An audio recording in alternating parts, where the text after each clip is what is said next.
윤석열 대통령이 어제 야당 주도로 국회 본회의 문턱을 넘은 이상민 행정안전부 장관 해임 건의안을 사실상 거부하기로 했습니다. 더불어민주당은 탄핵 소추안 카드를 검토하기로 했습니다. 취재기자 연결해서 자세한 내용 알아보겠습니다. 정유진 기자.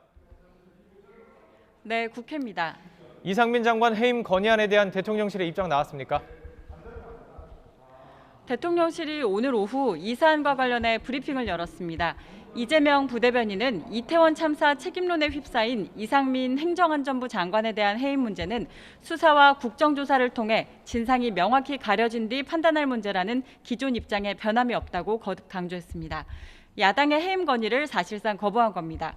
또 철저하고 엄정한 수사를 해 진실을 가려내는 것이 중요하다고 강조했는데요. 들어보겠습니다.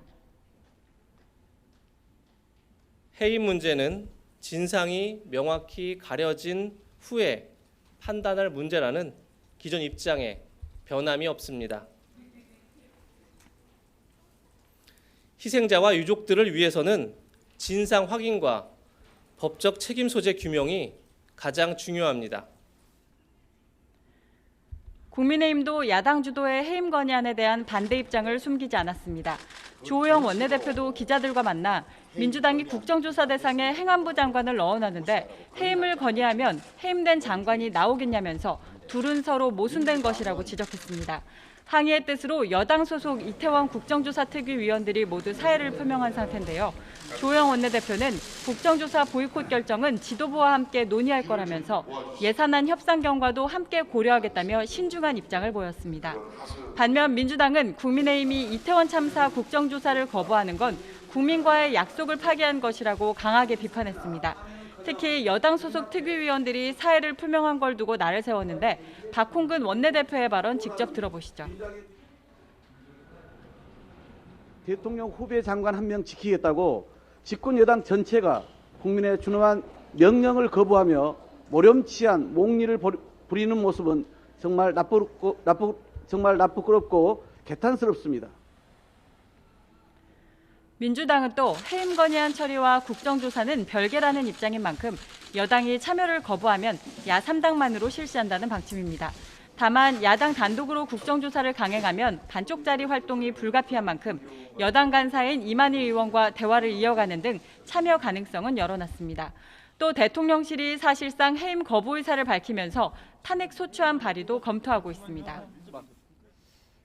자, 여야 예산안 갈 길도 먼데요. 예산안 협상도 이견이 여전하다고요.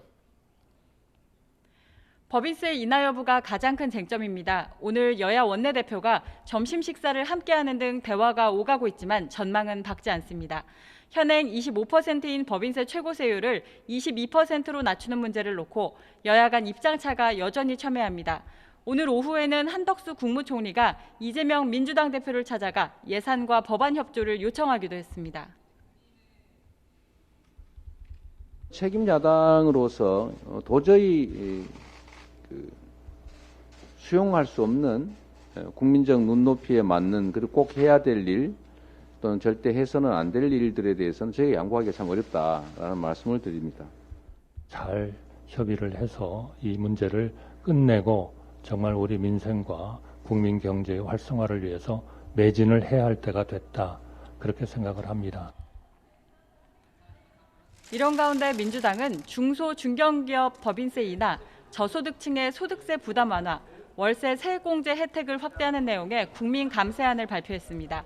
여야 합의가 어려울 경우 단독 수정안을 처리하겠다며 여당을 압박한 건데요. 이에 대해 국민의힘은 이번 감세안은 결국 표를 노린 포퓰리즘 정책이라고 평가절하하면서 집권한 윤석열 정부가 경제정책을 수행할 수 있도록 협조하라고 촉구했습니다. 국민의힘 역시 민주당이 지적한 부자 감세를 피하면서도 투자 유치를 촉진할 방법을 고민하는 등 대안을 모색하고 있습니다. 국회 선진화법이 도입된 뒤 처음으로 정기국회 기간 내 합의에 실패한 만큼 여야가 본회의 개최를 약속한 오는 15일까지 진통이 이어질 것으로 보입니다. 지금까지 국회에서 YTN 정유진입니다.